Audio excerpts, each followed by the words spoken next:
You're listening to the Bold Apologia podcast. Here you can expect to find real conversation and dialogue centralized around the purpose for sharing the hope of Jesus Christ in light of theology, apologetics, and culture. We hope and believe this episode will add confidence to your faith by equipping you with boldness to share the good news of the gospel. And now, your host, Adam Parker.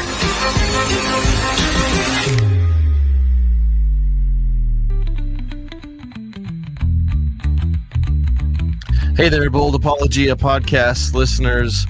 I'm your host, Adam Parker. Thank you for tuning in to this podcast. I'm actually really excited to have an opportunity to talk once again with Andrew Rappaport. Sometimes when I talk about him with other people, I kind of call him the godfather of the Christian podcast community. I really enjoy his company, being able to talk to him, things like that. And one thing that is always interesting when it comes to Andrew is the opportunity to talk to him about issues related to Israel, geopolitics, politics in general, things like that. And this is going to be a much more political podcast that I'm about to get into here, because really what I'd like to do is talk about Israel. I'd like to get into the topic of dispensationalism a little bit. I want to talk about the 12-day war, which hopefully, Lord willing, stays just a 12-day war and is concluded. We'll see how that goes. You know how some of these things can be just regarding Israel and Iran. So be praying for them. Be praying that it stays just a 12-day war. And one of the things that you will have often heard when you listen to my intro to my videos or my podcasts, it says that this is all done in light of theology, apologetics, and culture. And this is a cultural issue. And so, yeah, of course, we'll talk a little bit about political things, and that's okay. And Christians should not be silent on these issues. It's so important that we talk about these things. And so with that said, I'm going to go ahead and add Andrew to the stage. Andrew, thank you so much for joining us. I'm excited about this conversation that really we're going to be having here. So thank you. Well, thanks for having me. Glad to be back on the Bold Apologia podcast. Yeah, thank you so much. Like I said, I wanted to talk about Israel, dispensationalism, and the 12-day war. I actually recently put up a post. It was June 19th, around the time the 12-day war really kicked off. And I got a lot of pushback, and they're from Christians. And I'm not saying that Christians can't be opposed to Israel or or anything like that, particularly the nation state or the political entity that it is. I'm not saying Christians can't criticize Israel. I'm not in that camp. Growing up as a kid, actually, being that I grew up in Pentecostal circles, charismatic circles, I know what it's when these people who are often criticizing Israel, because there are people who do, when they are criticizing Israel, they bring up the most extreme examples, and I have seen and lived in the most extreme examples where Israel can do no wrong, where you don't even have to give your life to Christ. If you're a Jew, you can just be saved by following the law, which it's impossible for someone who is Jewish to follow the law, not just because it's impossible, but because there's no sacrificial system in the first place. I just point that out. But there's issues related to that, and I don't know if it's just a cultural swing in the other direction because of the craziness that has been seen on some of these, media outlets like TBN. They're really supportive of Israel and all of that. But anyway, we get to the point where we're at now, and I'm just noticing a huge change. And I'm noticing a huge change of where it's like it's gotten to the point where there's a massive amount of Christian tolerance, or even promotion of just anti-Semitic rhetoric in general, is what I'm trying to say. And so with that said, would you just take some time, introduce yourself. One thing that I know I'm going to hear, Andrew, is there will be people who will respond and say, well, nothing Andrew says is true because he's Jewish. That's going to come up. It is. It's actually quite sickening. And these people are Christians who would be saying this. It's crazy. It's crazy. Which is also, those of you who are already prepared to say that, I just need you to know that is a logical fallacy. It's called the genetic fallacy. You cannot discredit someone's argument because of their ethnicity or their origin. That's not how any of this works. But with that said, Andrew, can you introduce yourself, talk about some of the podcasts you do, some of the work you do, and then we'll jump right into this discussion. Sure. As you mentioned, yes, I am from a Jewish background. Many people will say that's why I'm dispensational. No, it's not. We could get into that more. I am the president and executive director of both Striving for Eternity and the Christian Podcast Community. And so Striving for Eternity is really a discipleship ministry. We try to do discipleship through many means. Through Christian Podcast Community, we try to disciple podcasters, help them improve, and give them a way of working together, getting their content out. And as far as churches, we go into churches. Usually churches, we try to go to the churches where none of the big ministries will go to, because there's not enough money in it, because they're going to lose money, and they're more about doing a business. So we're actually interested in doing ministry. It's a crazy idea, but we go to churches that are smaller. I've preached to the smallest size. I've flown around the country to go to 5 people, 6 people, and I'm perfectly fine with that. As a ministry, we want to help those smaller churches. So we come in and give them that big conference feel as far as bringing in weekend seminars, things like that. We have an online academy that people can take for free. That's how we make our money. Oh, wait.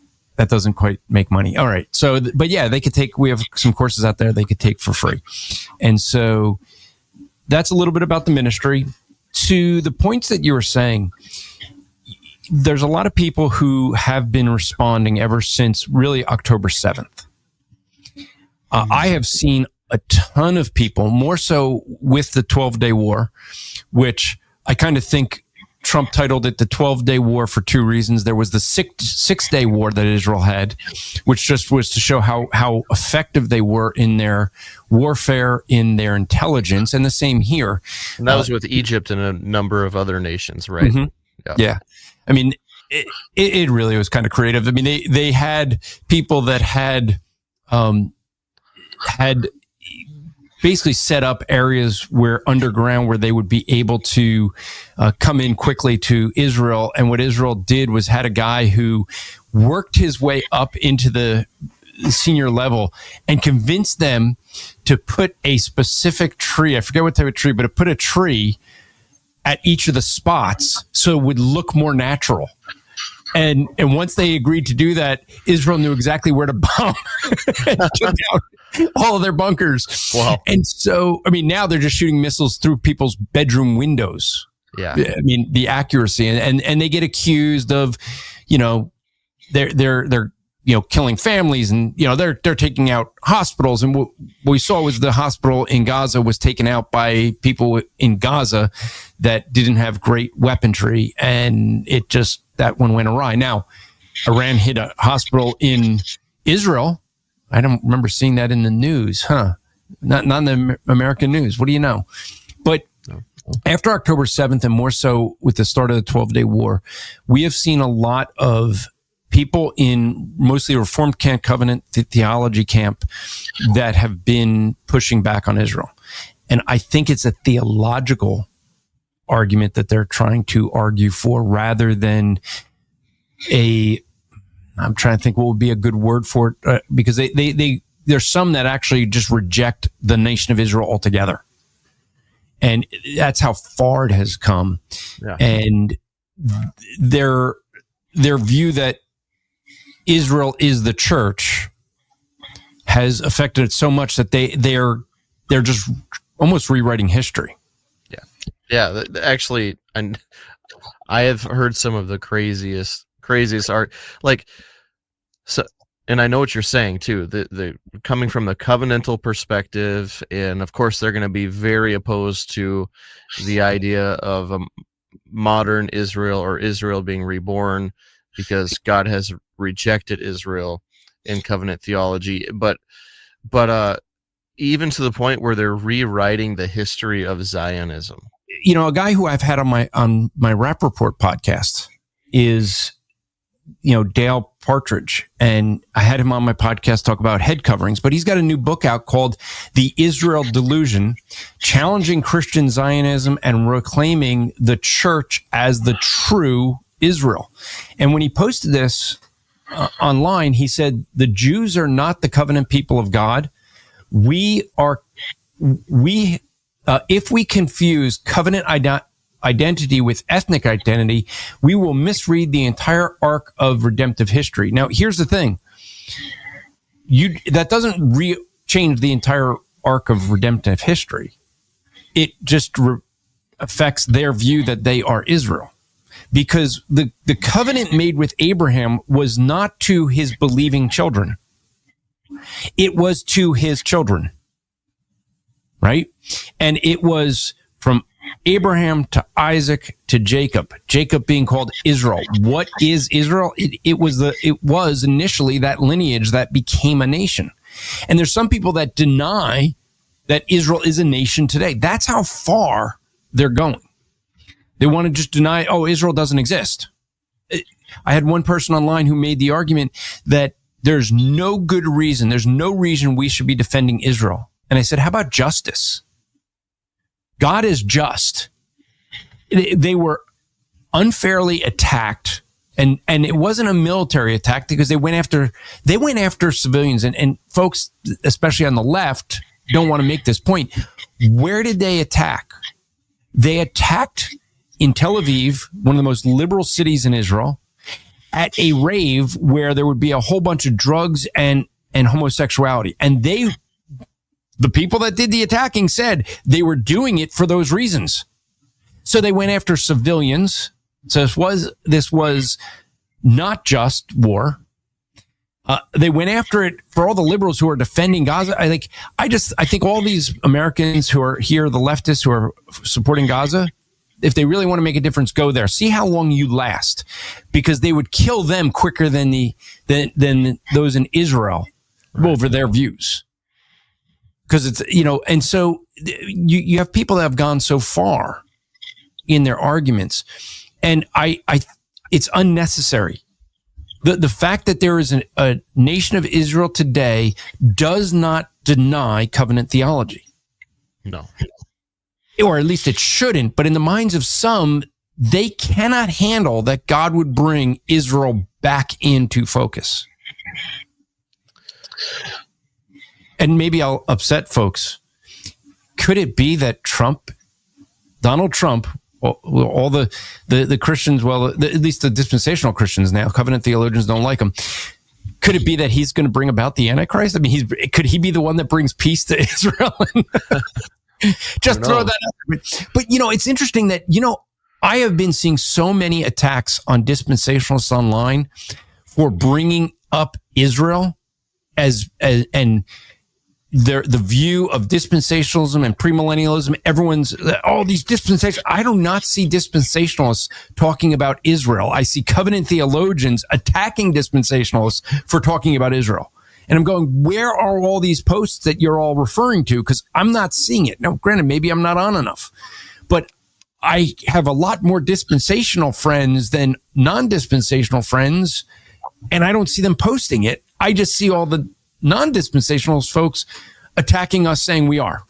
And I'm going, yeah, well, to go to that too, I know that you said that it was more of a theological issue, but honestly, I think that's true, but honestly, I think there's a little more to it, and I think it's a little more personal than what a lot of these covenantal brothers would want us to believe, especially when you get further and further into the more extreme way of talking that some of these guys have. And you know, there's obviously also a covenantal libertarian mix to it. I'd even throw that out there too.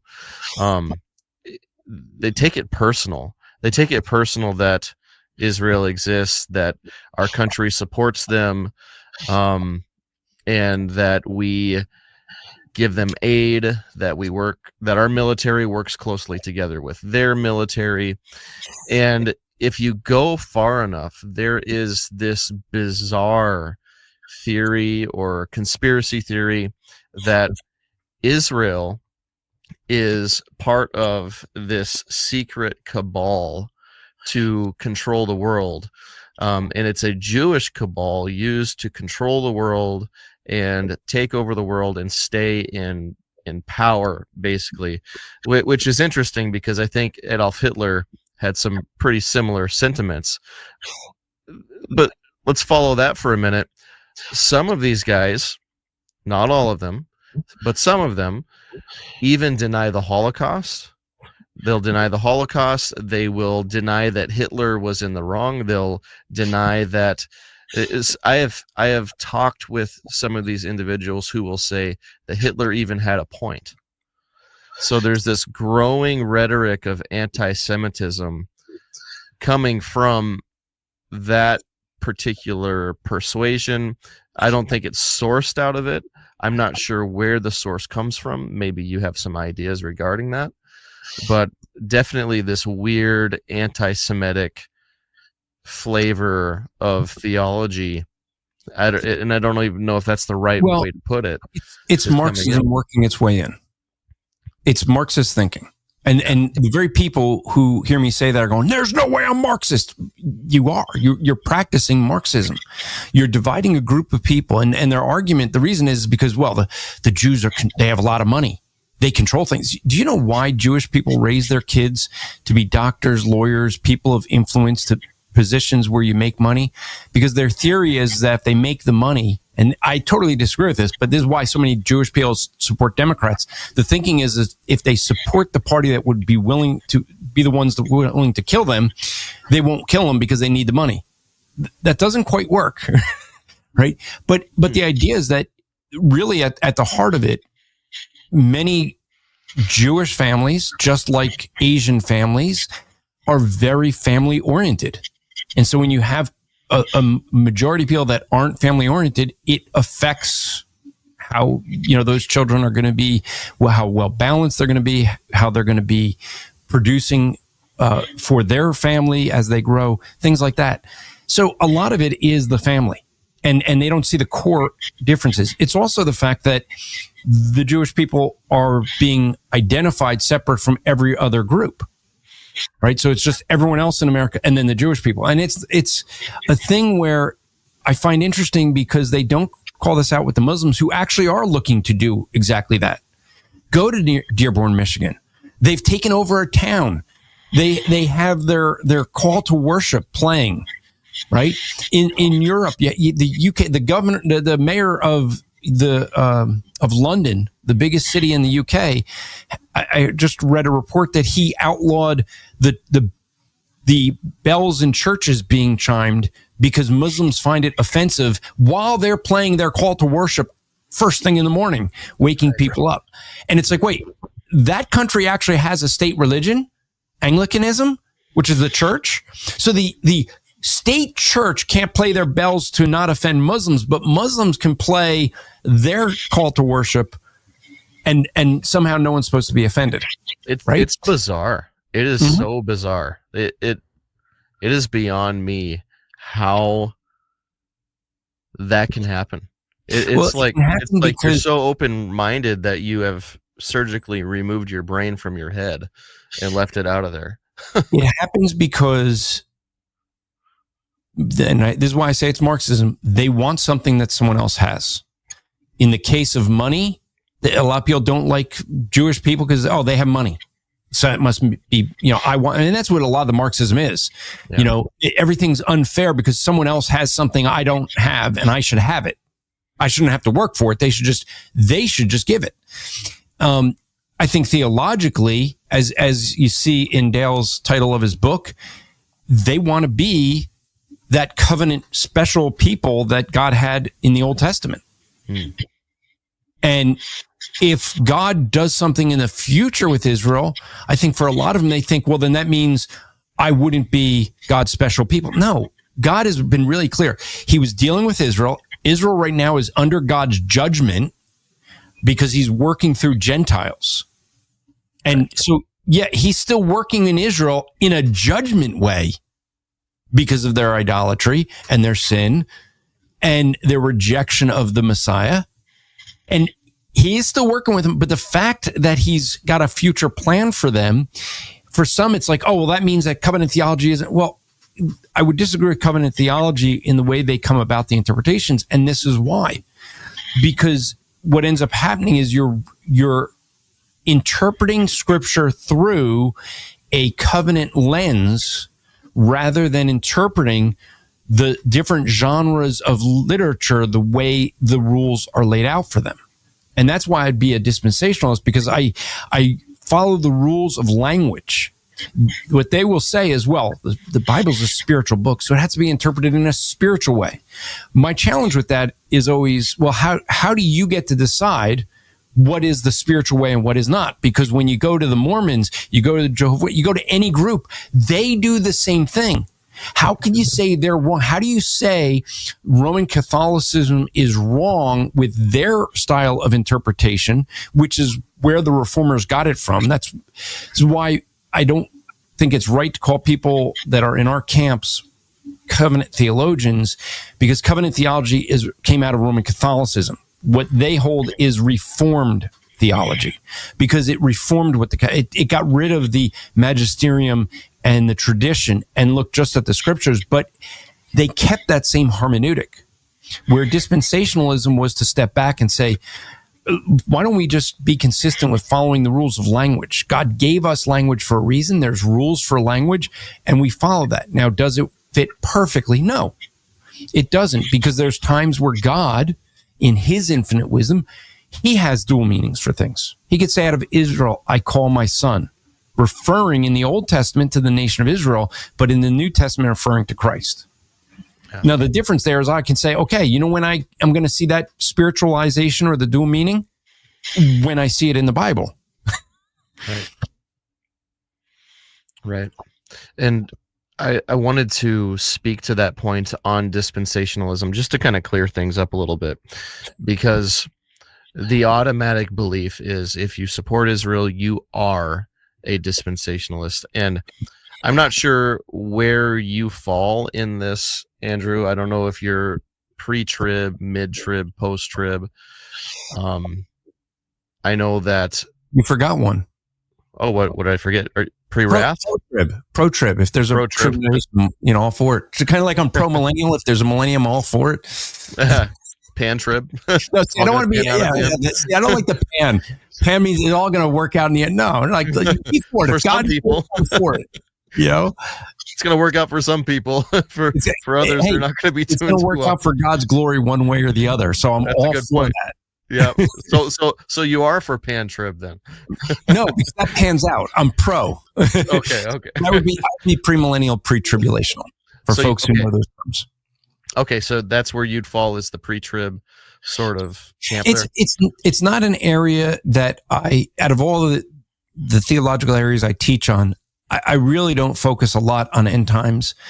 I think that I personally believe that, yes, there's a lot of scripture that points to the second coming of Christ, to all of these end times things. And I think that there is so much confusion, debate, discussion, because it's not as clear as everyone wants to pretend it is. And that's why the first coming was missed by the Jewish people, because they were looking for what they saw in the second coming. Yeah. And we have the advantage of hindsight there. So we can go, look, that clearly was fulfilled. Yeah, because it happened 2,000 years ago and we have it recorded in God's word. But they missed it. And I think that when people are super, super dogmatic, I think it could be troublesome. Yeah. So often when people are talking about dispensationalism, they specifically mean pre-trib, which is why I wanted to clarify that with you. Not always. It's more they think premillennial. Right. And, well, yes. And let me just say one thing real quick. Dispensationalism is not an end times theology. Okay. It's a hermeneutical one, how you interpret the Bible. Right. And when you're consistent with that hermeneutic, you come to a premillennial view.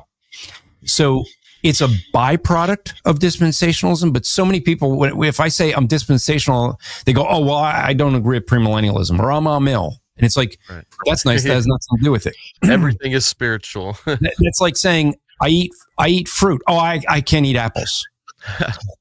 Well, what I was going to say to that is it's not there. There's what they think they're talking about, and there's the issue at hand.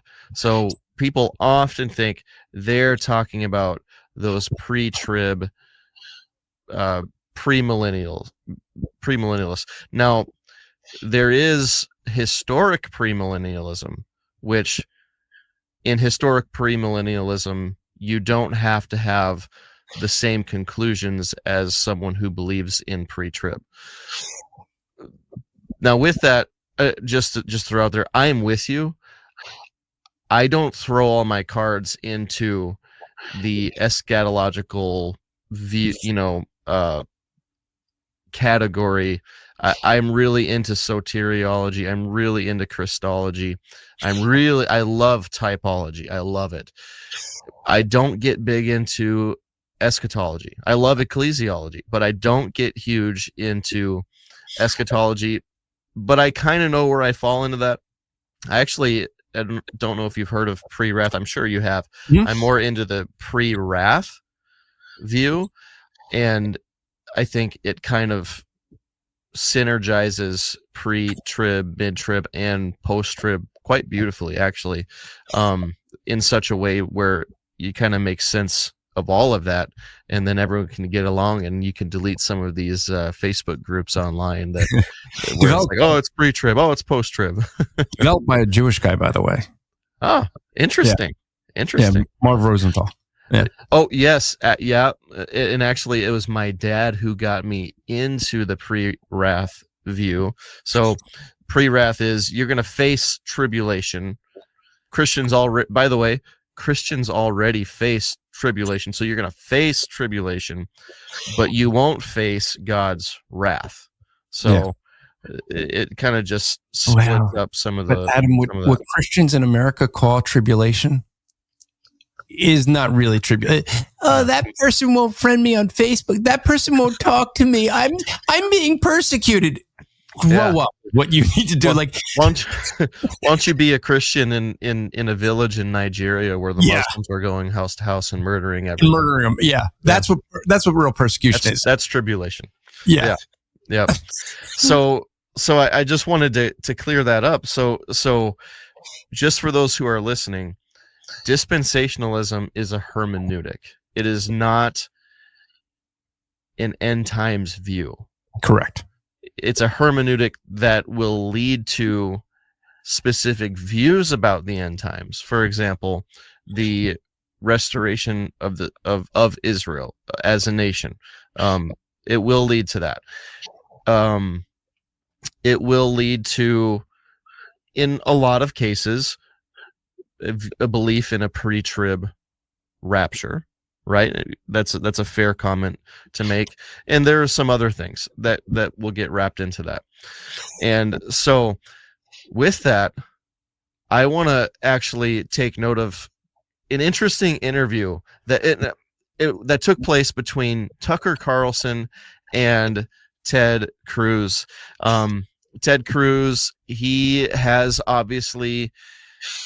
grew up in a church that appears to have been a church that teaches from a dispensational mindset. And he went ahead and he's like, I'm taking on the view that Israel is God's chosen people. The Jews are God's chosen people. And the Bible says, whoever blesses Israel, I will bless. This is God speaking. Whoever curses them, I will curse. He takes that view. Tucker Carlson has a different view. And there's this very interesting conversation that takes place between the two of them. So Andrew and I, we're going to go through, we're going to kind of talk through this. So there will be times where we'll pause the video, but I want to give kind of a cultural commentary on what you're seeing in this conversation, because it's quite interesting. I think what you're seeing between Ted Cruz and Tucker Carlson in this clip that we're going to watch is literally what's playing out in the church right now between the covenant side and the dispensational side. So I'm going to go ahead. And Tucker, I believe, is post-millennial. I want to believe both of them are brothers in Christ. I don't know either of them personally, and I think that when I look at it, just listening to the way,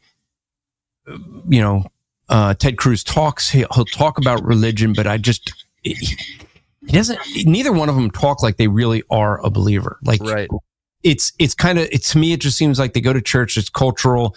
It impacts the way they view things. It's different with like a Charlie Kirk, who will go on a campus and preach the gospel, right? Yeah. I don't hear either of these guys preaching the gospel. They preach more Christianity in a cultural way, in my opinion. But I don't know either of them personally. I actually agree with you very strongly.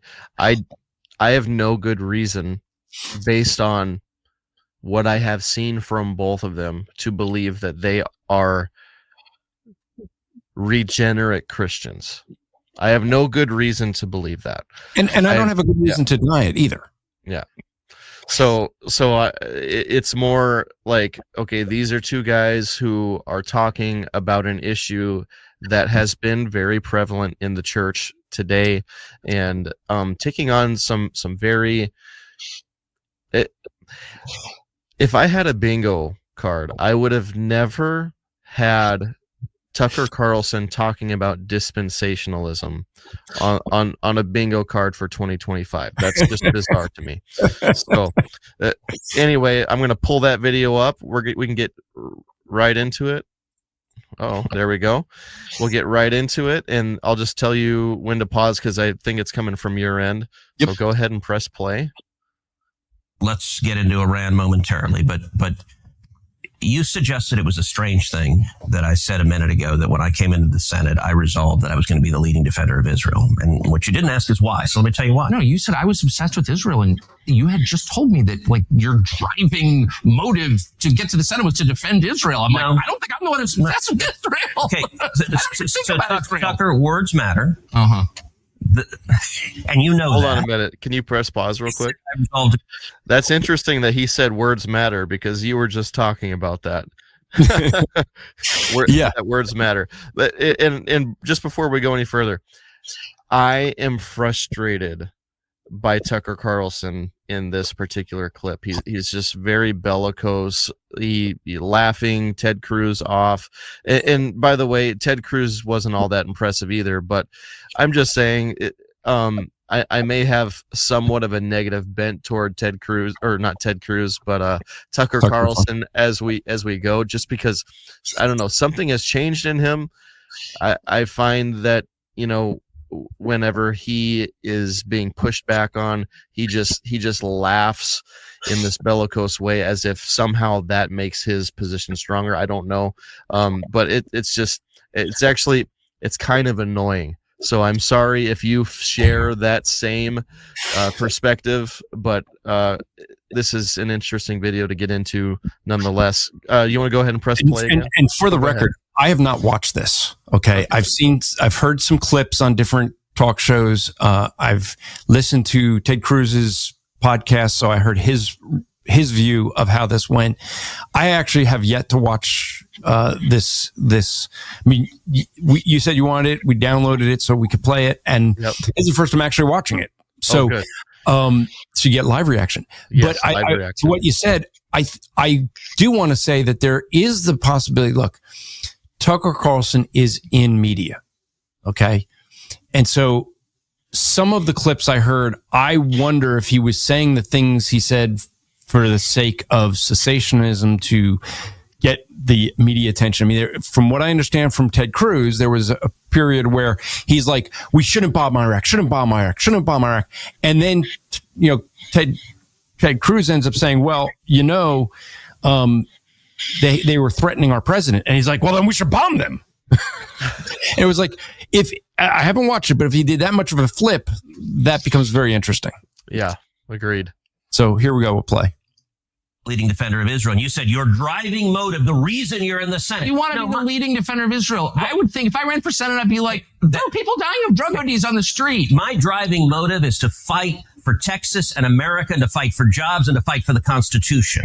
And you played a very, very careful word game of a lie to you. You're the one who said it, not me. So you still haven't asked why, but I'm going to tell you why.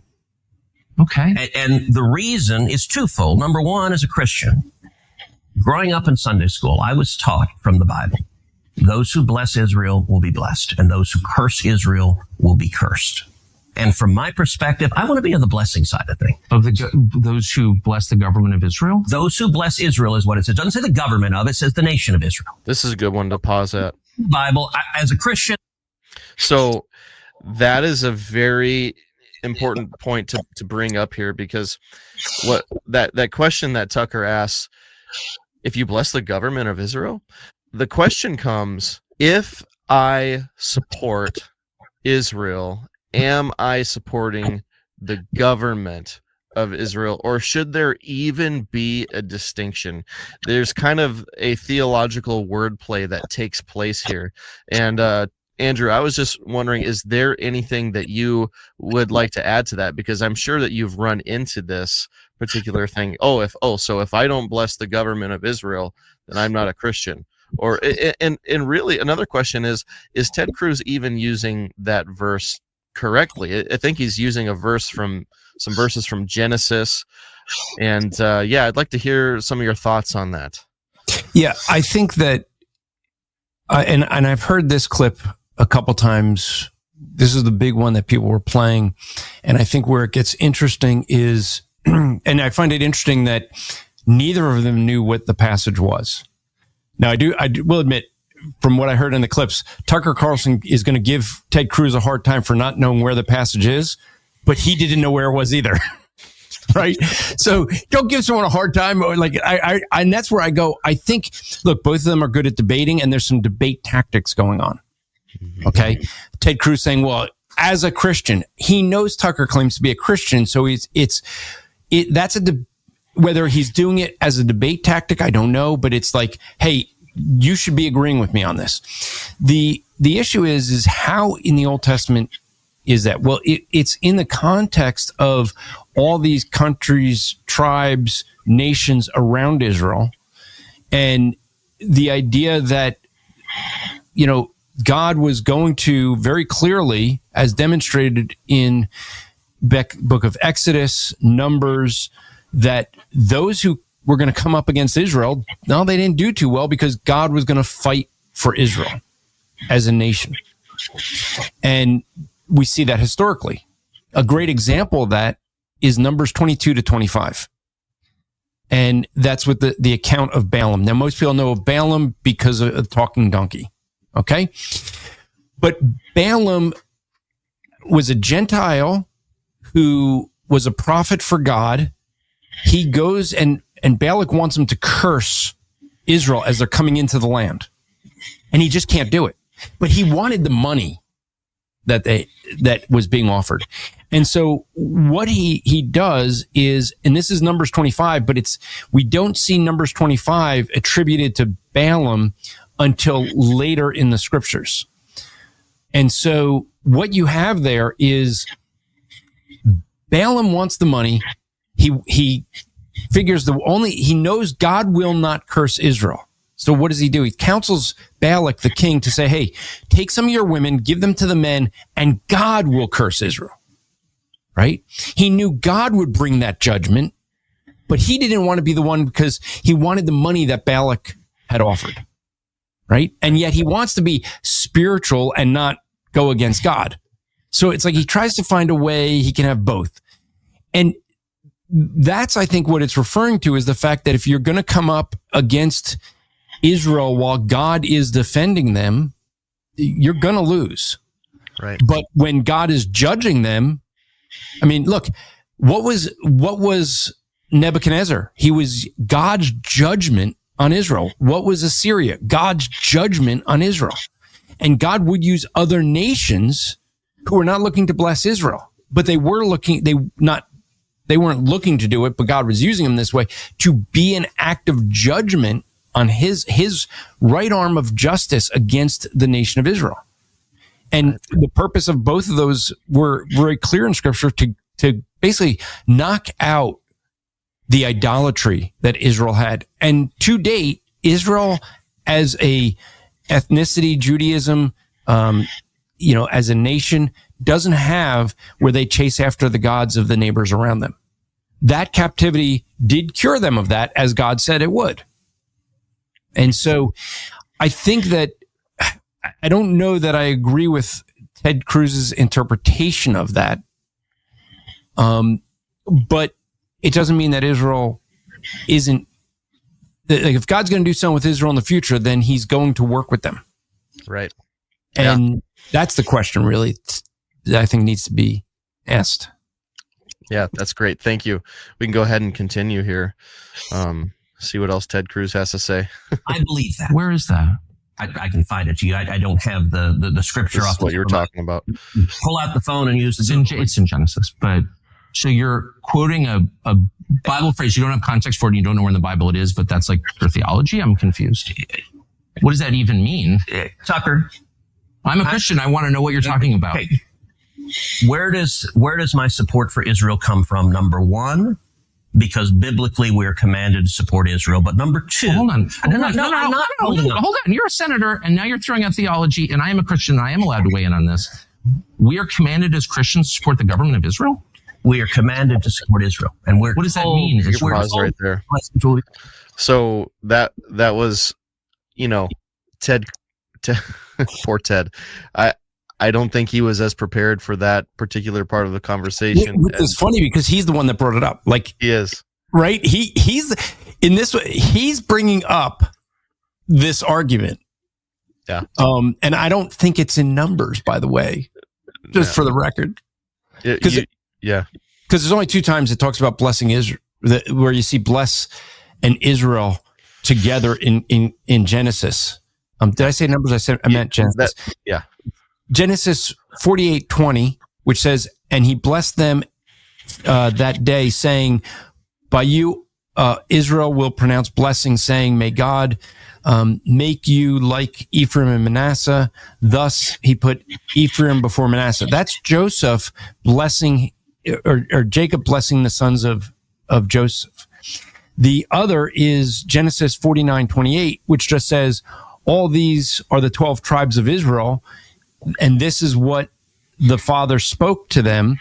So he blessed them, he blesses them, and everyone with the blessing appropriate to them. There's no command there in Genesis, right, to bless Israel. Yeah, and this is why maybe Ted Cruz and Tucker Carlson should stick to just talking about the political stuff and leave theology to people who really know what they're talking about. Because, like, and I found it interesting. So Ted Cruz, he's talking about, well, the Bible commands for us to support Israel, which there is no direct comment in Scripture or command in Scripture that says you must support Israel. It's a multitude of verses where, people who have this perspective, they come to that perspective based on that multitude of verses. I'm doing a little further digging, and so maybe this is what he's referring to. Okay, and this is Genesis 12, verse 3. And I will bless those who bless you, and the one whom curses you I will curse, and in you all families of the earth will be blessed. That is specifically speaking to Abram, not Jacob. So, if he's going to say this is a command, it's a command to Abraham, and I think then he gets into a problematic thing if he's going to try to say that, only because then what you have is the Muslim nations would have to be blessed as well, because they're from the lineage of Abraham. Yeah. Right? Yeah. So it's true. I don't know that this is, this is to Abraham, not Israel. And so right.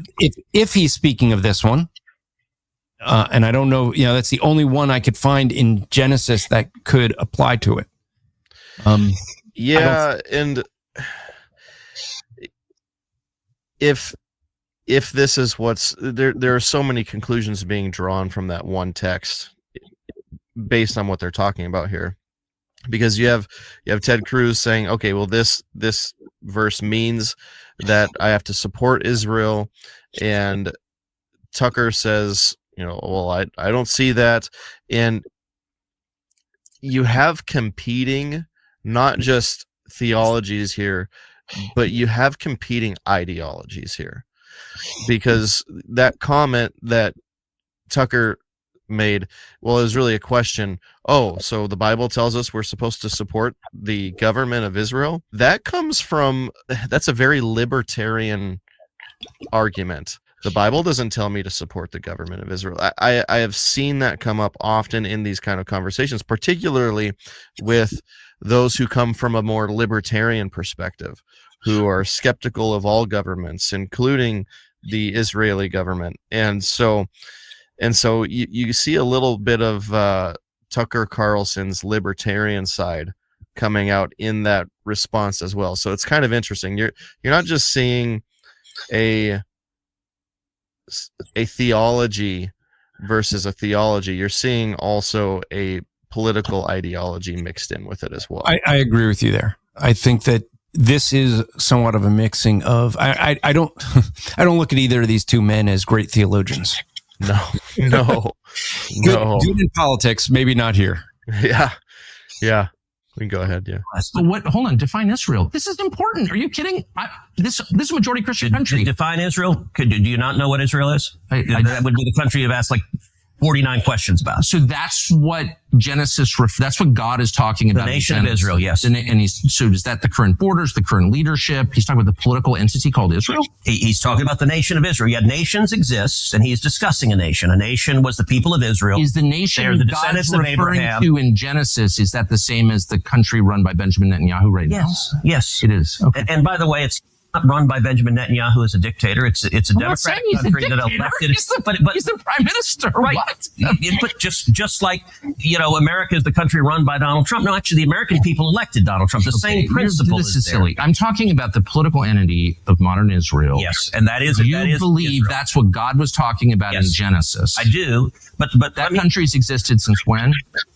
For thousands of years. Now, there was a time when it didn't exist, and then it was recreated just over 70 years ago. I'm saying. Okay, we could pause there real quick. Yeah. So there's so much loaded into that. You have Ted Cruz. He's saying, I support Israel. I support, and then you have Tucker Carlson, who is breaking down Israel. He's like, okay, so define Israel. What is Israel? Is it the borders? Is it the nation? Is it the government? What is it? And I don't see the point where Tucker is going with this. And I'd like to hear some of your feedback on it, because I don't think it's necessary to split Israel up based on borders, based on the government, and based on the people. There is a general idea that Israel is the nation that covenantally came from Abraham, and Ted Cruz is going to poorly try to explain that as we go further. But the idea is that in these last days, Israel was brought back together through the providence of God, and now here we are. But I want to get more of your feedback on that, and you can correct me if I'm wrong on anything. Yeah, no, I mean, I think this is the heart of the issue of where you started the program with what we're seeing in Christianity. It is this question of what is Israel? Okay. The Israel spoken of in the scripture, right? If they're referring to Genesis, then we should be talking about Abraham, not Israel. Yeah. So I'm not exactly sure the passage that they're both thinking it is. They're speaking of a generality, and it's always good with scripture to talk specifics. But what is a nation, right? So Israel was a changing of a name for Jacob, right? God changes his name. Tells Abraham that through his children, he's going to be a great nation. And that's why, even though Jacob is the one that's called Israel and it's his children, they'll go back to Abraham. And yet Abraham fathered many nations. Okay. But that gets into the question, what is a nation? And this becomes really interesting as we talk about the 12-day war, but even further into Gaza and Palestine. People will talk that, Israel is occupying the Palestinian land.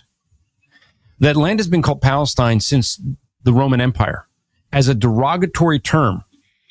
In the first century, it was referred to Palestine because the Philistines were the ones who were always kind of a thorn in the side to Israel.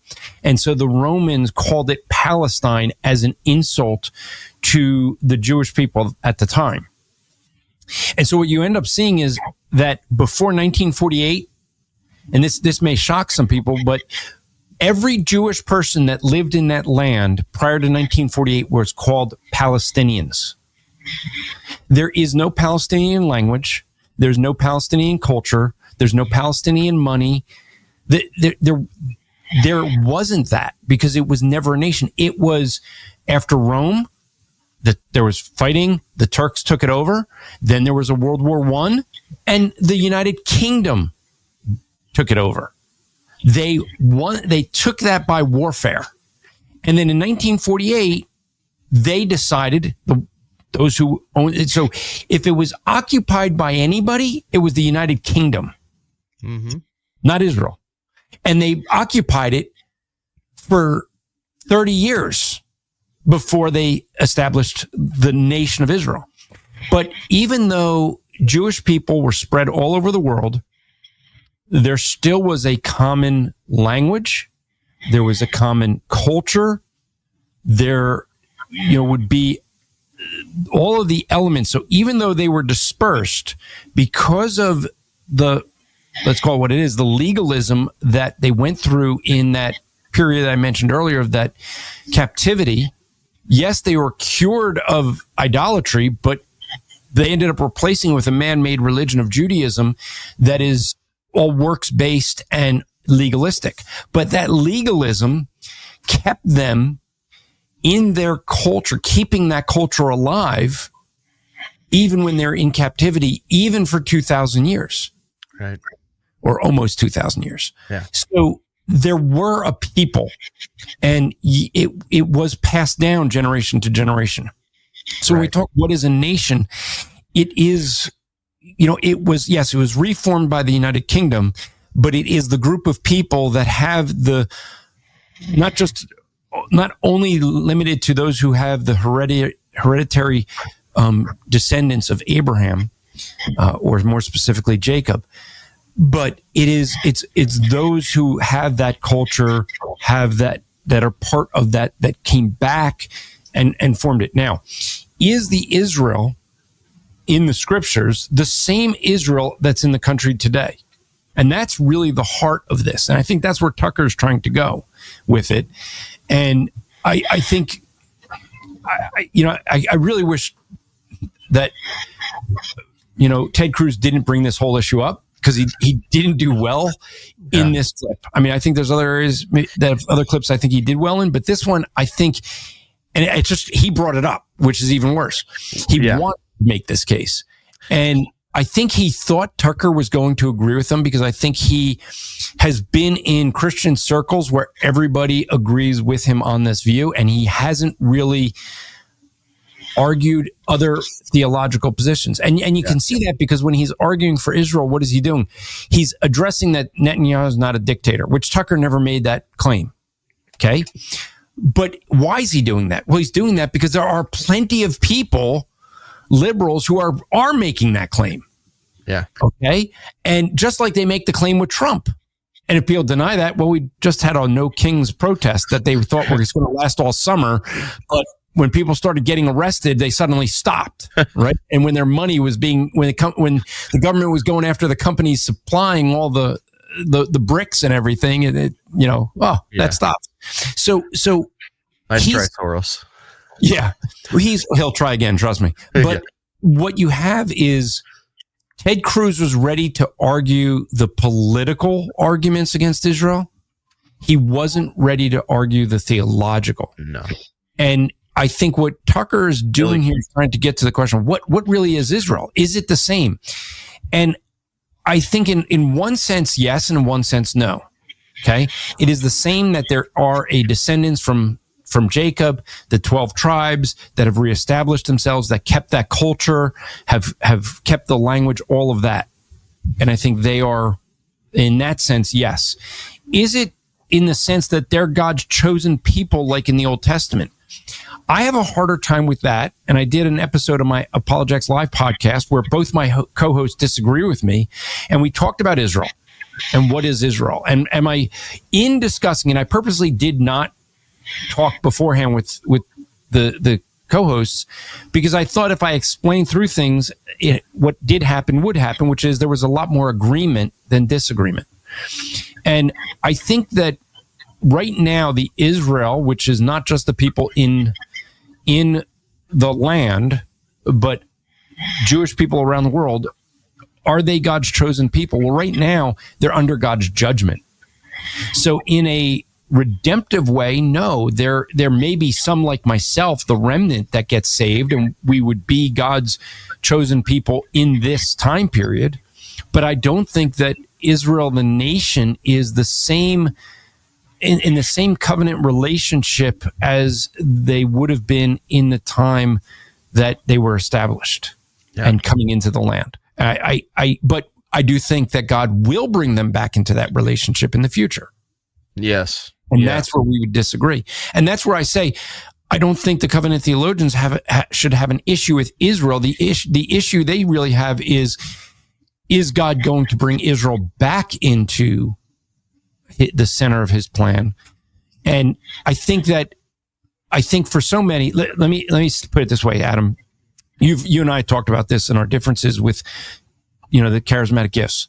Yeah. When I talk about charismatic gifts, there's so many charismatics that they wrap everything into their experience.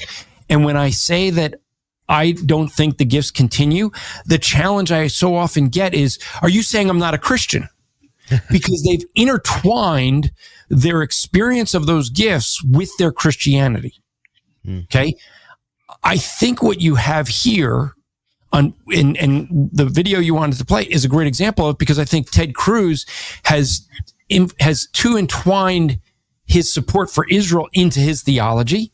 And I think Tucker represents those who have so broken that they can't see God having a future for Israel.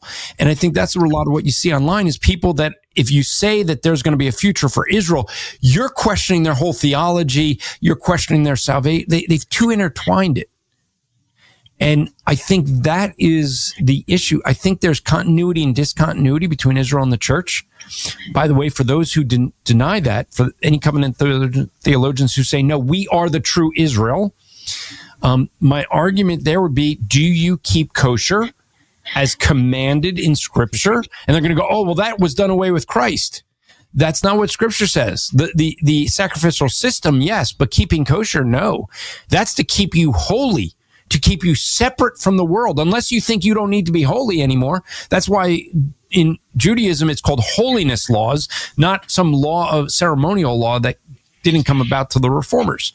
And so the other thing is, do you keep the Passover, which Israel was commanded to keep forever. And so if you're not doing that, then you're either breaking a commandment from God, or you really don't believe you're Israel. You believe there's some discontinuity between you and Israel, right? It's just how much continuity and discontinuity. Right. That's the struggle. What is fulfilled, what isn't. And let me say this with the true Israel, because I don't know if I've been on your show before, but I don't know if I've shared this. And I this helps me, and it seems to help a lot of people understand this. When we talk about true Israel and the nation of Israel, what people are doing is saying, well, not all Israel is Israel. Where? Because Paul says that, that's scripture. And they say, well, the real Israel is the church. What they're doing here is, what you had in the Middle Ages was an argument being formed of what is the church. When the church was a national religion in the Roman Empire and everyone had to go to church, in fact, you didn't have a birth certificate. Your name was written in the family Bible, right? Your baptism certificate is what kind of was your birth certificate. And so the nation and the religion were intertwined. And so what they ended up referring to was visible and invisible Israel, okay? Or local and universal, not Israel, church. So the local visible church is that place where everyone gathers, believers and unbelievers, on a weekly basis for the worship of God, but it's made up of believers and unbelievers. We don't know who the believers are or the unbelievers. Like we said, we don't know if Tucker and Ted Cruz are believers. We can't tell. God can tell, right? They come to church. We assume they're the church, right?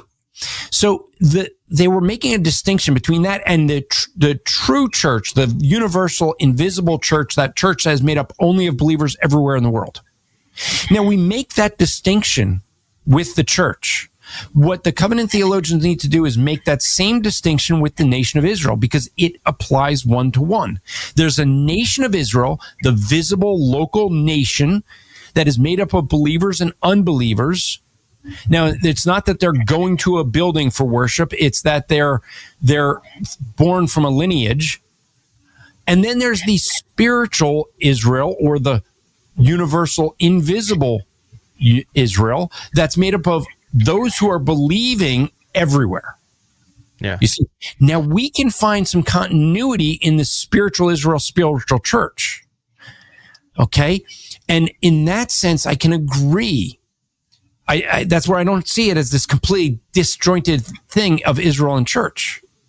But we have to do apples to apples. What you often hear them do is people will take that quote from Paul, not all Israel's Israel, and they focus on spiritual Israel rather than the national Israel, and they start applying spiritual Israel to things that were national. And they start mixing those where they want to have that distinction when it comes to the church. If you want that distinction for the church, do the same thing with the nation of Israel. Yeah.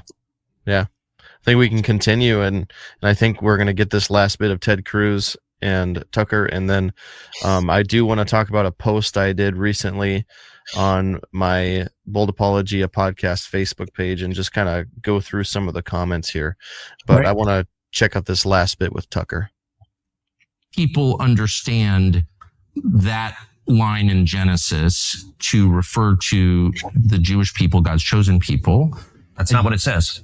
Okay, Israel, but you don't even know where in the Bible it is. So I don't know. I don't remember the scriptural citation. But okay, it's like Genesis 16 or something like that. But yes, it's in the earlier part of the book. But the point is, all right, Tucker, you keep interrupting me before I finish my sentence. It's important to know what you're talking about. I don't know what so you're saying as a Christian, if I believe in Jesus, I have to support the modern state of Israel. No, I'm not saying that. I'm explaining for me what my motivation is. But okay, so I'm just trying to understand. You said God tells you to support the modern state of Israel in the Bible, in some place in the Bible that you heard about, but you don't know where it is. That's your theology? You're going back, am I a sleazy feline again? I mean, if you accuse me of anti-Semitism again, I will say that, but I don't think you will. Try to be a little less condescending. I'm trying to have a conversation. Condescending, you're throwing this stuff out, and it's my job to figure out what you're talking about, but I don't understand. But you're not letting me. Okay. I'm sorry. I want to be polite. Let me just pause and say this at this point. Like, let's see this. They're both guilty of this. Yeah. Right? I mean, as an interviewer, Tucker should let him finish his point. Yes. He's got a valid point. He's saying, hey, I'm interjecting because I want to understand.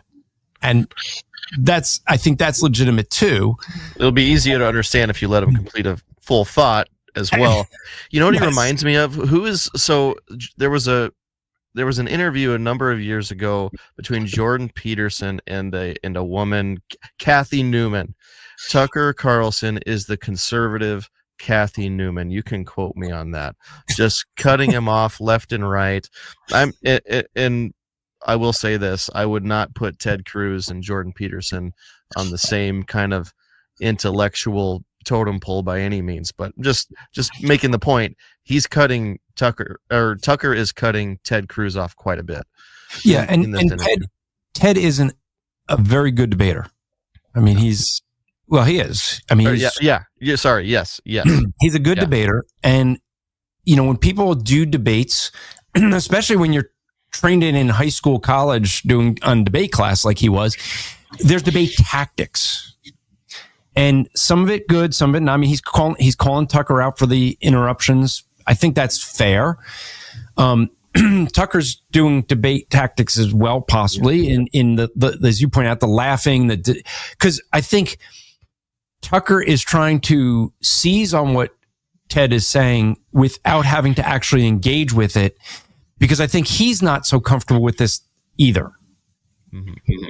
Okay. And I think he's just trying to move on and get to an area where I think, personally, I think he wants to get to an area he knows better. But I'll keep playing now for that makes sense. For what you might have wanted. Mm-hmm. That is for me a personal motivation, but I also, what I was about to say, I don't believe my personal faith, not everyone who I represent is a Christian. It's not an argument for me to give that we should do this because of my faith. And so as an elected official, I don't give that as the reason we should support Israel. That is a personal motivation for me, but I don't think it is the reason we should. The reason that I am the leading defender of Israel is because Israel is our strongest ally in the Middle East, an incredibly troubled part of the world, and supporting Israel benefits America. And the clearest illustration of that is what is happening right now. Let me just make this point, and then I'll just ask what you mean. That's it. Okay. Yeah. Look, Iran, I think the most acute national security threat facing America right now is the threat of a nuclear Iran. I think China is the biggest long-term threat, but acute and near-term is a nuclear Iran. Okay. And I think Israel is doing a massive favor to America right now by trying to take out Iran's nuclear capacity. And the reason I view Iran differently, we talked before about Iraq. I opposed the Iraq war. We talked about Syria. I opposed military intervention in Syria. The reason for that is those did not pose a threat to the United States. I think Iran is markedly different. Number one, the Ayatollah is a religious zealot. He is a lunatic, but a particularly dangerous kind of lunatic because he's driven by religious fervor. When he says death to America and death to Israel, I believe him. And I think Iran is trying to get a nuclear weapon because there is a very real possibility they would use a nuclear weapon. So you want to ask, how does supporting Israel benefit us? Right now, this tiny little country, the size of the state of New Jersey, is fighting our enemies for us and taking out their top military leadership and trying to take out their nuclear capacity. That makes America much safer. Yeah. So I wanted to get to that point. We actually don't need to go any further with this particular video because this is where I want to talk and reflect on the 12-day war together. There is a post I had made. I was baffled at the amount of, and I'm using this rhetorically, the hate that Israel got over this, or the negative feedback Israel got over attacking Iran. Oh, you're attacking a non-aggressor, which is a lie, by the way, because Iran has been attacking Israel for years through proxies. In fact, that's what happened October 7th, it was Iranian proxies that Iran funds that attacked Israel, whether you want to accept that or not. Hezbollah and Hamas, it's between 65 to 85% of their budget comes from Iran. Yeah, and so this 12-day war, basically Israel, from what I understand, they wanted to go in and take out Iran's nuclear abilities or capabilities much sooner, but President Trump said, no, let's wait 60 days. On day 61, that is when Israel attacked. And why was there a waiting of 60 days? Trump wanted to discuss peace. He wanted to see if we'd come to a resolution here where Iran puts aside its nuclear program and we all get to the table and negotiate peace. Iran did not want that. Iran has repeatedly stated its intentions to destroy Israel, to destroy America repeatedly. And now this crazy, and I agree with Ted on this crazy man, the Ayatollah Khomeini. Ayatollah Khomeini is closer than ever to a nuclear weapon, and people will have their issues with that comment. Oh, what do you mean close? They've been saying this for the last 20 years or whatever. Okay, whatever. They are at a place where Israeli intelligence felt threatened enough to where they were ready to go in and attack and enter into this war. Now, here's the thing. Ted Cruz said something interesting. Israel is the size of the state of New Jersey, if not maybe smaller. I don't know. It's about the same size of the communist country known as New Jersey. Yeah. So it's about the same size. And this little country is going to go attack a much larger country that has 92 million people in it. So they're now, does Israel have better technology? Yes. And did they absolutely spank Iran? Absolutely. But they obviously had a motivation behind what they were doing. Let's just say that. Now, let me bring all this together. Trump said, give me 60 days. Israel came in on day 61, did what they did because they were legitimately threatened by Iran. Iran had already been attacking them through proxies. This is a known fact. And the Israelis had every right to go in and do what they felt was best for their country, especially with a country who has attacked them before. And so I just want to get that off my chest. Is there anything you'd like to talk about before I pull up this post that I did recently? Yeah, there's a bunch there. So, okay, so first off, to the argument that you made, people will say, well, they've been at this for 20 years. Okay, so they wanted to get nukes. Barack Obama helped them along, gave them lots of money. Just like Bill Clinton did for North Korea. I don't know why it is the Democrats want to fund our enemies and help them. It's like they feel like, oh, well, if they have nukes like we do, we'll all get along. Has that worked ever? No. They have been at it for a long time. So it's been going on. Why don't they have the nukes today? Because of Israel. See, Israel actually, they were close to getting the uranium enriched enough. But Israel, with their intelligence, and they basically had hacked the computers and overspun the centrifuges so that they all destroyed themselves. Okay? So Israel had hacked them and destroyed it. And it took this long to rebuild it. Now, if you're going to say, well, how do we know? Because truthfully, have you seen the intel? No, I'm sure you haven't. But I can tell you this, even if I haven't seen the latest intel, their intel seems to be pretty good, that they know exactly where all the leaders are sleeping at night, that they could shoot missiles that you talk about precision. They went through people's bedrooms' windows to blow them up. They knew exactly where they were sleeping. That's pretty good intel, right? Guys that are running around trying to hide, and they could do it all within an hour. Okay. Yeah. Their intel is superb. And that's why I agree with what Ted said at the end there. I'm saying this as someone who is an Israelite, who is a dispensationalist.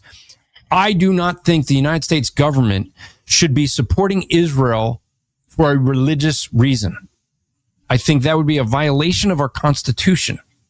Okay, now people are going to say, "Oh, well, you should be a Christian before American." Well, the law says, first off, I don't believe there's a command, as Ted says, that we have to bless Israel, and then we have to start interpreting what that means.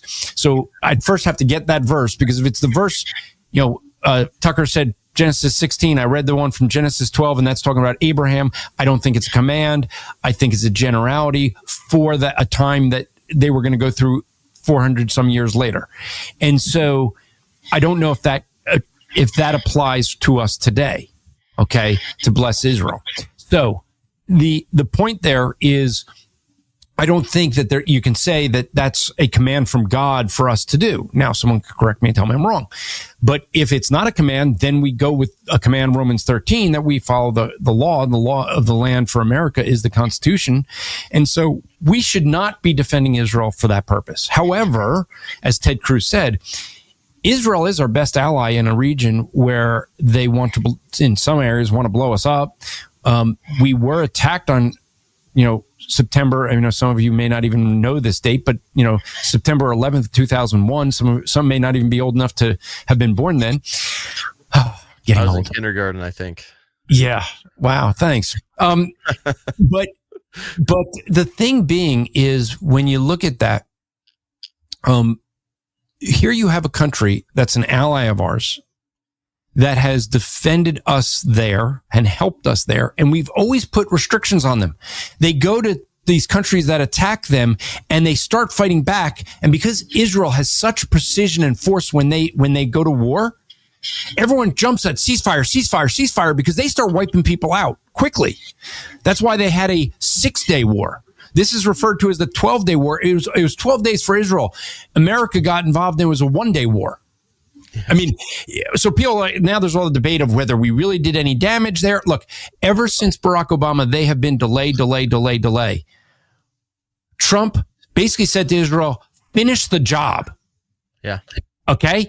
And then they go after Iran to finish the job. And what happens? We get involved because there's the areas are under, I don't know if you understand this, but the guys who built these weapons have been working on it for 15 years, specifically for this one purpose. Which is incredible. Yeah. 15 years of development. And this is what they've done day in and day out for 15 years, was develop. Did you see the simulation of the missile entering? It was, I believe it was a simulation of how the missile enters. It doesn't leave a crater. Yeah. It goes into the earth and then it digs through the earth. Yeah. And so they're looking at the pictures going, oh, it doesn't look like anything happened. And yeah, it wouldn't, because of the way it was designed. But the thing is, you look at that, and all of a sudden, why do I think there was a ton of damage? Because the next day, what do they do? Iran calls the United States to let them know where they're going to send some missiles. You don't do that in warfare. You do that when you want to say, hey, we need to talk tough and talk tough to our people. We got to save face and show. So we're going to warn you, and Israel. And why was Trump so upset? Israel knew that those were coming, and then and went sending in missiles of their own and Air Force anyway, right? Yeah. And so it was like, hey, back off, stop, right? Right. And so the thing is, what do you see? The fact that Iran is calling for a ceasefire, that's the evidence that we wiped them out. Yes. Because they wouldn't do that otherwise. They would do what they've done with every other president.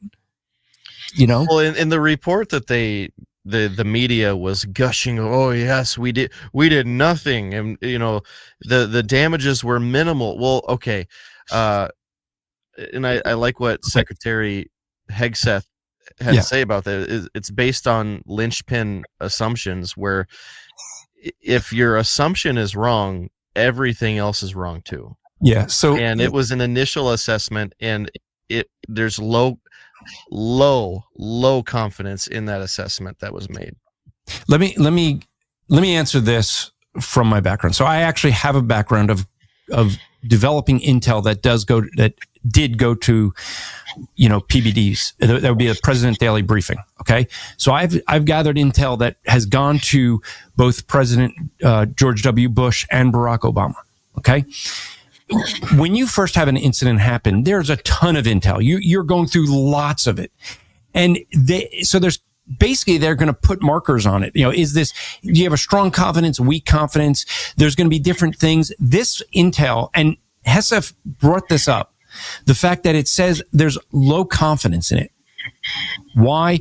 Because there is, as you mentioned, hinge pins. In that case, it's like, well, if this isn't true, the whole thing is false. But there were like a dozen of them in this case. So like any of these things that if any of these different things are not true, the whole thing is false. That's why it's low confidence. But it's just, hey, looking just at this one thing. And what they're doing when they do this is you look at one thing, because what you're trying to do is evaluate it from every angle. And because you don't want to miss anything. Okay. And so what you're doing is you get the intel, you're trying to, so what they're having a limited intel, just looking at the pictures. And as you mentioned, these bombs are not going to leave a crater. So just looking at the pictures, they're going, well, we don't see the crater, so it wouldn't be, here be all these reasons. Yeah. Right? They're ignoring the fact that Israel, who has had really good intel, I mean, enough that they know where everyone's sleeping. The fact that Iran came out a day later after this supposed intel and said we were heavily damaged, that's no longer saving face. Yeah. Right? Ignore all that because we hate Trump. And that's the thing. And this gets to the same thing we started with. When you have just a blind hatred for Trump, that you're going to start supporting Iran. It's the same thing as when you have a blind view that that the church is the true Israel, that you ignore what's actually going on in the world and ignore the nation of Israel that exists today. Right. It's that same blind mentality where you're so busy trying to defend and fight for something that you can't even see what's happening right in front of you. And this is a good opportunity to throw a little shade at the left here, because the left is like, oh, how dare these evil, Israelis go and attack Iran. Iran wasn't doing anything. They had proxies. They were always sending proxies out, but they weren't doing anything wrong. And it's like, you're standing up for Iran, who is sending the Shahed drones to Russia so Russia can bomb the heck out of Ukraine, who you also support. Like, are you seeing the problem here? Are you? No, they're not. They're not, because they can't, because they really do have Trump derangement syndrome. It's insane. It is insane. You can't think straight because one man is involved. It's just crazy. The funniest meme that I saw was someone that put a meme, and it's a caricature of Trump, and it's him rubbing his hands together going, and just like that, I can get the liberals to defend Iran. I mean, it really is like, look, why was everyone wearing masks during COVID? Because Trump wouldn't. Yeah. I mean, people were sitting there when Trump suggested that people wear masks. Everyone was saying he shouldn't. Fauci was saying masks won't do anything. And then they asked him, and I still remember the interview. They said, to Trump, why don't you wear a mask? And he's like, well, I'm far enough away from everybody that I don't see the need for it. And suddenly everyone, even Fauci changes and everyone's got to wear a mask. Yeah. That's crazy. I mean, I just wish Trump would start like supporting, government school indoctrination, start supporting, abortion. So, because then the left will be all against it. And if you want proof of that, they're burning Teslas, which they were all for at one point. They're like, oh, this is the future of vehicles. We're going to save the earth. Yeah. And now let's burn them all. Yeah. And which does far worse to the environment, burning those batteries. It's just bizarre and crazy. And I want to pull up this post here. I don't know if you can see it or not, but I'm just going to go ahead I'm going to go ahead and read here. This is what I said. And this was in response to some of the crazy stuff that not just liberals, but even libertarians and some, I would call them conservatarians, who are conservatives that have some very like libertarian like views. I would maybe and by the way, I mean, we're sorry, Trump Elon Musk, these guys, Joe Rogan, they're not conservatives. No. They're libertarians. Yes. People don't realize that. Yeah. But here's my post here, and I'm trying to make an analogy. I said, if Venezuela openly declared hatred for the United States, vowed to wipe us off the map, supported terrorist groups to attack us, operated through hostile proxies, and was driven by an ideology completely opposed to our values, and on top of that, was close to fully developing a nuclear bomb, I would fully expect our government to take decisive action. That would include destroying their nuclear capabilities and neutralizing their military threat. Israel has every right to do the same with Iran. Full stop. The Iranian government is not a victim.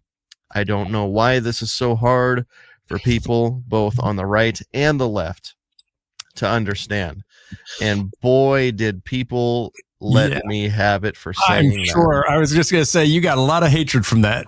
I got so much. Just right off the bat, I've got a comment here from Maximilian Jackson. Sure, but leave America out of it. Oh, and not to mention, but Israel has been saying Iran is close to a nuclear, and it's kind of a spelling or a grammar error here, but close to a nuclear bomb for decades now. And we answered that, right? They were, and it got destroyed and they started over. And so what happened? You had Obama funding it. It gets destroyed.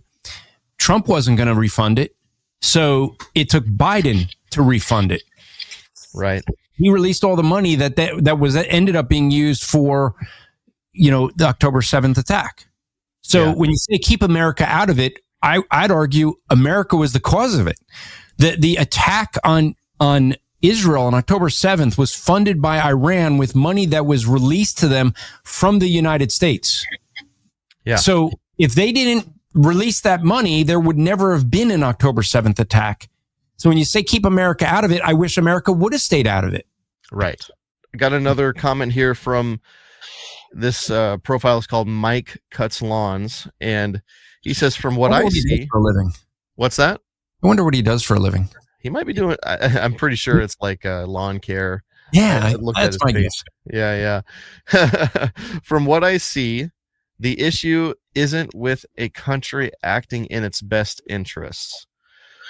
So right off the bat, he and I disagree completely. But he said it's with that country trying to drag other countries into it.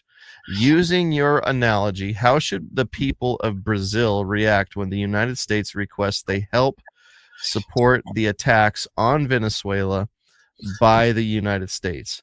Keep in mind the United States is in the middle of destroying Canada and has also launched attacks on Panama, Cuba, and Mexico in the last 2 years. All of that is related to some of the issues related to October 7th. So he's trying to take my analogy and give a negative twist toward Israel and how Israel has responded to some of the issues taking place with October 7th and things like that. And I just want to read my response and let you react to this. But my response is basically, you may have misunderstood the point I was making. I'm not advocating for U.S. involvement in another war, nor am I defending any broader military agenda. My comments were about Israel's right to defend itself against a regime that has openly vowed to destroy it, funds proxy terrorism, and is nearing nuclear capability. That's the issue I am addressing, not whether the U.S. should get involved. Your analogy breaks down for a few reasons. First, Israel is not currently destroying multiple neighboring countries. It is taking out targets within those countries who have actively attempted to harm its people, targets of which those countries actively protect and help. Furthermore, Israel is not in the midst of some imperialist conquest.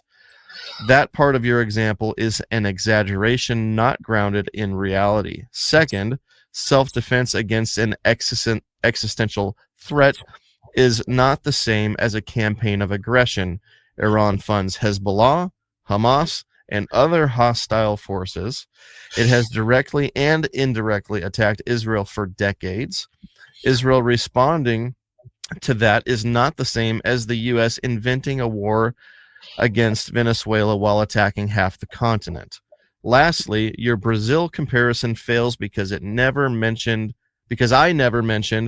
coalition building or dragging other nations in. My point was singular and specific. If a country is faced with annihilation by a hostile, ideologically extreme regime on the brink of going nuclear, it has every moral and strategic right to strike preemptively. That's it. And I asked them, let's stay focused on what's actually happening and avoid building hypotheticals that distort the situation. My hypothetical was meant to make a point that is accurate to what's going on, not meant to be a distortion. But what's some of your feedback to that? Scroll back up to his original thing so I can address some of his points, because there's a couple things he has here. One, what he ignores is the fact that Israel and America are allies. Yeah. We didn't go to war. We never declared war like Israel did.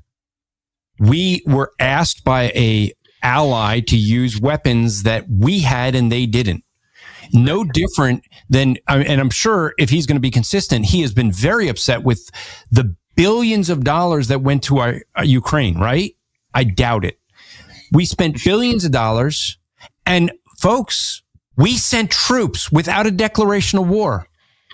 Yeah, that's a violation. The violation that the Democrats were all up in arms because we sent missiles. Well, that's actually under the president's direction. Sending troops is not. Biden put troops, men on the ground in Ukraine. Oh, they claim they were just training. Yeah, they were fighting. And so the fact is that they broke the law, getting us involved. The fact that there is a Ukraine war is because Biden was like, well, Russia, if you go this far, I won't do anything. So they said, well, great, we'll go in because you're not going to do anything. Maybe if he talked tough like Trump, there wouldn't be that one. But when you talk about bringing us into a war and nation building, that's what we see in Ukraine. And we see that in Ukraine because they had blackmail information on Biden, right? And by the way, 10 billion of that money that we sent over there came back to support the 2022 elections. Yeah, that's crazy. That's crazy. You know, we can kind of see what was really going on there, and yet you don't hear the complaints about that. And so what you have is a country that was an ally asking for specific technical expertise that we had, and they have been providing us with specific technical expertise in intel that they have for years. Okay, so what you have is when it says acting, you know, when they're acting in a nation building, we're not nation building. It was send a couple bombs, done, over. Okay, right. Take out the targets, bring them to their knees so that they would come to negotiate, and that's what ended up happening. Now, when he says, keep in mind the U.S. is in the middle of destroying Canada, and he's making the comparison, how are we destroying Canada? We're destroying Canada by saying that they have to be fair with their tariffs, so they could take advantage of the tariffs that we have to pay them, but they don't want to reciprocate in the tariffs. That's not the same as going to a rave and killing people, taking them hostage, taking their babies and sticking them in ovens and making parents watch, taking a kid to have to go to the neighbor's house to knock on the door so that they can get them to open the door so that they can rape the women, kill the people in front of family, and make mothers watch their children being butchered. Yeah, that's terrible. There's a big difference between that and doing a economic negotiation over tariffs. As far as Panama, we're basically saying, hey, we gave you this, we never charged you for it, but the idea was that it would be fair, and you're having our enemy come in and use that to prevent us from being able to defend our country. So that is kind of us holding them to the agreement that was made. That's not destroying them, launching attacks on Panama. And Cuba, we didn't launch anything there. Mexico, what are these attacks? Mexico has been sending people in. If you don't know, if you came to the southern border of Mexico saying you want to come to America, they stuck you on a bus and brought you right in. They would fund it. So they're, kind of saying, hey, we're going to talk tough with you, is protecting our national security. That is a direct interest of America. And I think when I read this, I interpreted it as he was trying to analogize U.S. and then neighboring countries. Yeah, but see, it doesn't work. As a way work. to attack Israel, because Israel attacks all these neighboring countries. But it's not the same thing, because we're making trade agreements with Canada. Yep. Iran is sending people in to kill people. If you can't see the difference there, then there's no rational discussion that can occur. Yep. Like if I saw that, I probably would have just said, yeah, you're just not rational. Stick to cutting lawns, Mike. Maybe you do that well, but thinking is not your strong suit here. Right. I want to read something by Maximilian Jackson. And I'll say this: if he disagrees with me, anyone's welcome to join Apologetics Live. Just go to Apologetics Live Thursday nights, 8 to 10 Eastern time. We're live there. We answer any questions. Anyone can come in. We don't kick anyone out. Well, sometimes, but that's only when they prove themselves to be completely rude. But anyone can come in and make their arguments. And so if you want to prepare to debate me, go for it. Yeah. You can be prepared, and I won't even be prepared for the debate. Yep. Yeah, I've paid attention to Apologetics Live for a little while now, and but remember, if you have any questions, he'll answer all of them. But I can answer every question you have about God and the Bible. But I don't know is perfectly fine, right? Yeah. I don't know is a perfectly good answer. Yep. There you go. Never say it's going to be a satisfactory answer. I can just answer. Right. Okay. So here's what I'd like to do. I just want to read this comment by Maximilian Jackson. Oh, that's a long one. It is a long one. It will react on it, and then I think we'll wrap up because I think for the most part we have accomplished what I wanted to accomplish. I wanted to clarify a few things regarding Israel. What is Israel? What is dispensationalism? And what is the 12-day war all about? What are we seeing? What is actually happening versus all of these different opinions? Like what we saw with Tucker Carlson is what we're seeing on the internet is two people talking past each other. That's really what it was. If you want to really summarize Ted Cruz versus Tucker, and by the way, I know people, shout out to Mike Young, the charismatic cheetah. He thinks Tucker Carlson was brilliant in that interview. And for me, I don't, and I love you, buddy, bro, but we just disagree. I don't think that was a bright moment for Tucker. He was, all he did was talk past his opponent, Ted Cruz there, and Ted Cruz was talking past his opponent. And what we need is real reflection on what the other side is saying. That's just so important for this topic. Mm-hmm. And things are veering out in left field. Let me say this before you get to post is why did Trump call it the 12-day war? Because everyone was so afraid, we're going to World War III. It's going to be forever war. That's how they were saying it.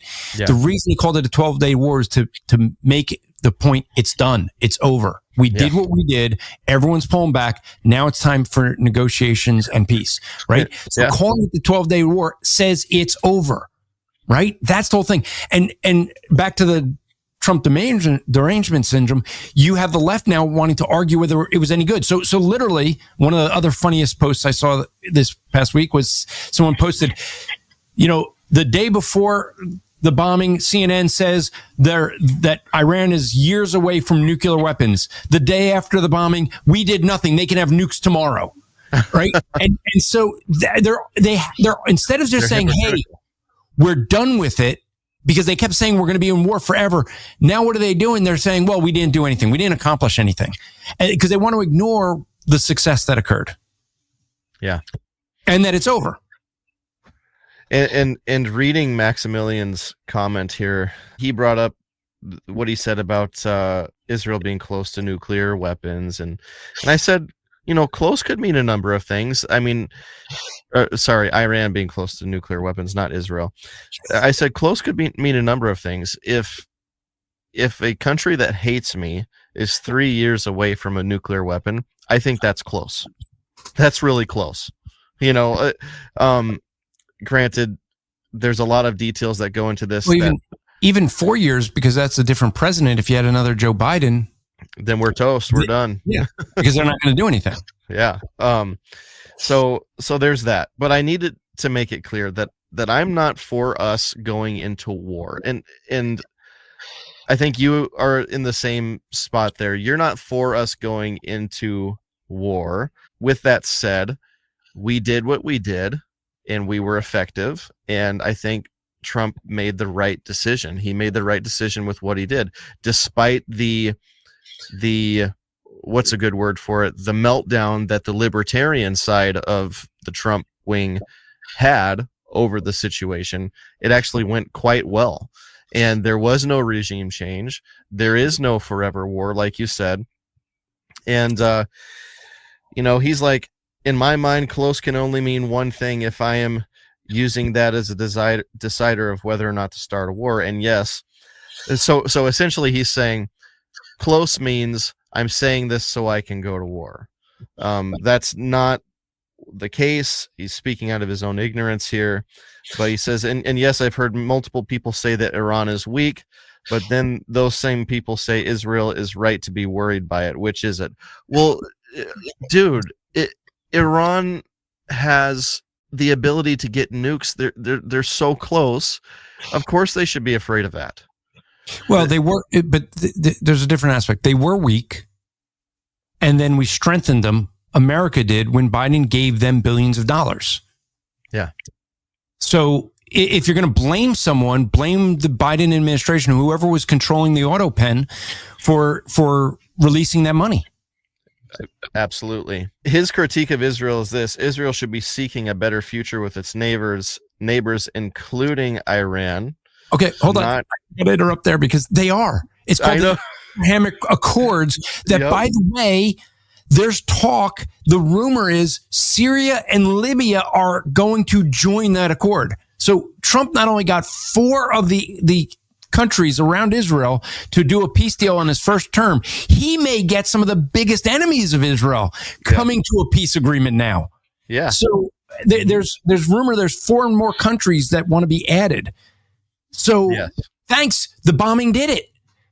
Yes. And he's like, well, you shouldn't make Iran weak and defenseless. Well, Iran is an enemy. They should be weak and defenseless.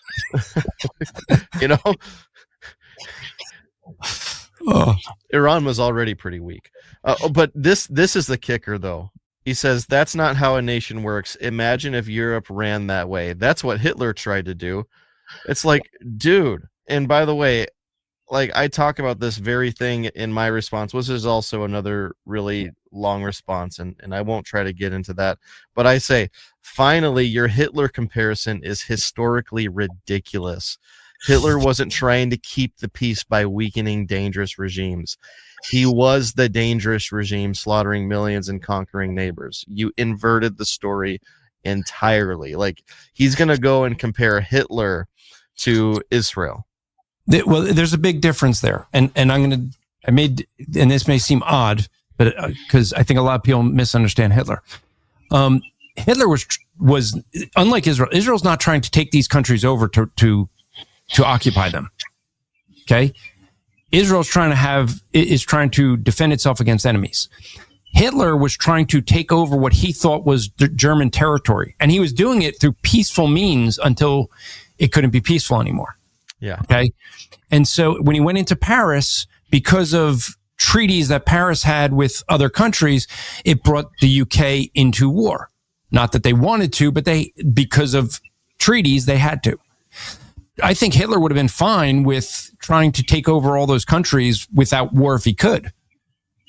But the killing of the people was mostly the Jewish people, but that had a totally different purpose. That's what unified a very fractured Germany in giving them a common enemy. And what he got into power with, the blaming of Jewish people for all the ills of Germany, that he had to stay in power with by continuing it.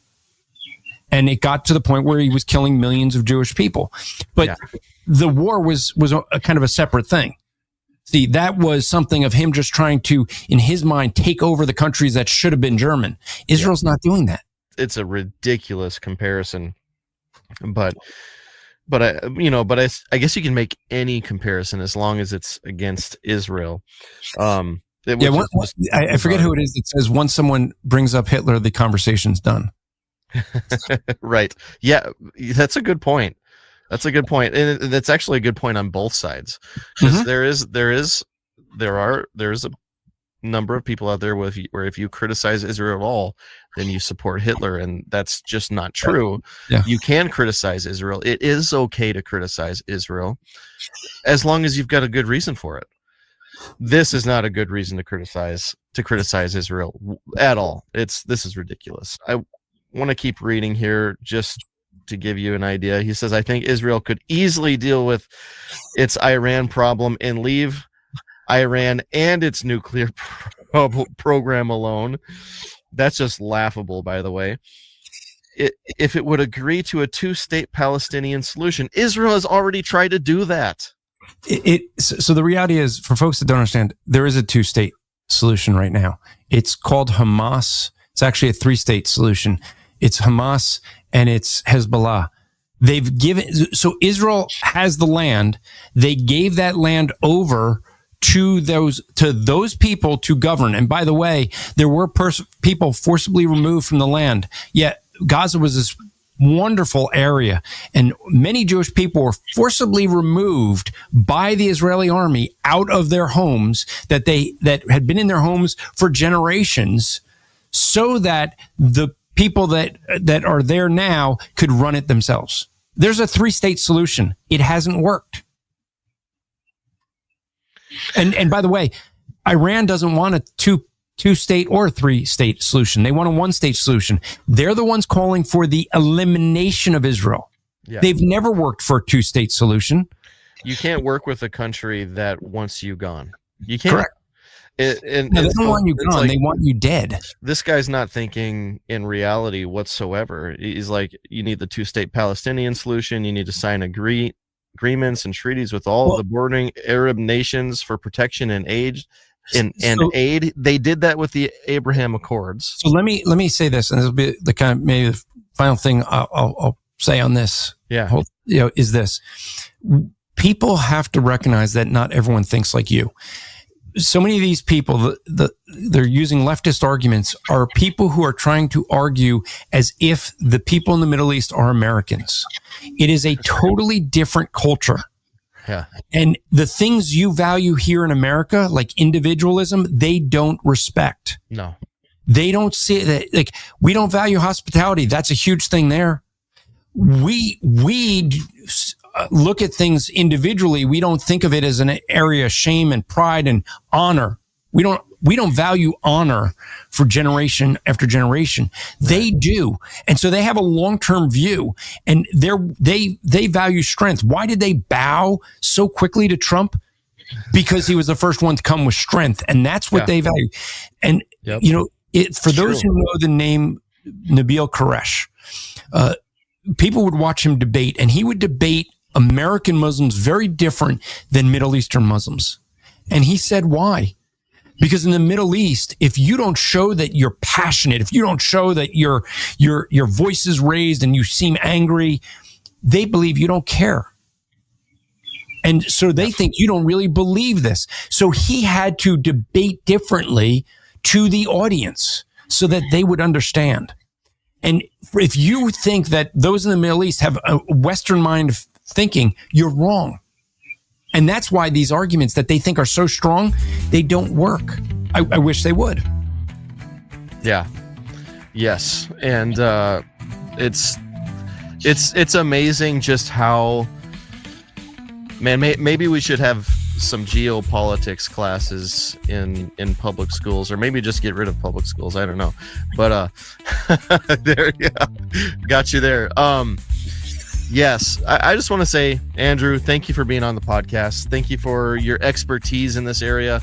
You're actually an excellent person to have on a podcast regarding Israel, regarding geopolitics, regarding some of the things that are really hot button issues right now. And as Christians, how do we talk through these things? Well, we don't want to be like Ted Cruz and Tucker Carlson, where you just talk past each other.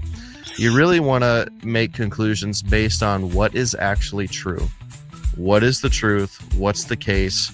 And I knew that I could have that sort of conversation with you in talking about Israel, dispensationalism, and the 12-day war. I'm glad that Israel won that war. I hope it stays a 12-day war, that it doesn't need to be picked up. And those of you Christians out there who maybe disagree with maybe some of our conclusions or some of the things we've got to say about this, here's the thing. You can disagree with us, but let's set aside all the talking points and let's address what is actually there, what is actually being said versus a caricature of what is being said. And let's have real, genuine conversation. One of the worst things that I hear from people is, oh, you've already bought into the propaganda. Well, okay, that's conspiratorial and that's not helpful. Let's have real Christian conversation when it comes to these cultural issues, these things that affect all of us and our society. And maybe we should quit teasing the dispensationalists so much. Maybe we could give them a break. Andrew, anything you'd like to say before I send this off to a close? Well, I want to just thank you for having me on. It really is a privilege. Really appreciate it. And I hope to be on here again sometime. But, I think we covered a lot of topics, and I hope it is helpful. If people want to check out more of the stuff that I'm doing, just go to strivingforeternity.org. You can find the podcast. You can find my books. You can find our classes. All of it is there, strivingforeternity.org. And before I close this thing out, I want to give just a real quick plug for the Christian podcast community, of which, again, I have referred to Andrew as kind of the godfather of the Christian podcast community, of which this podcast is also a part of.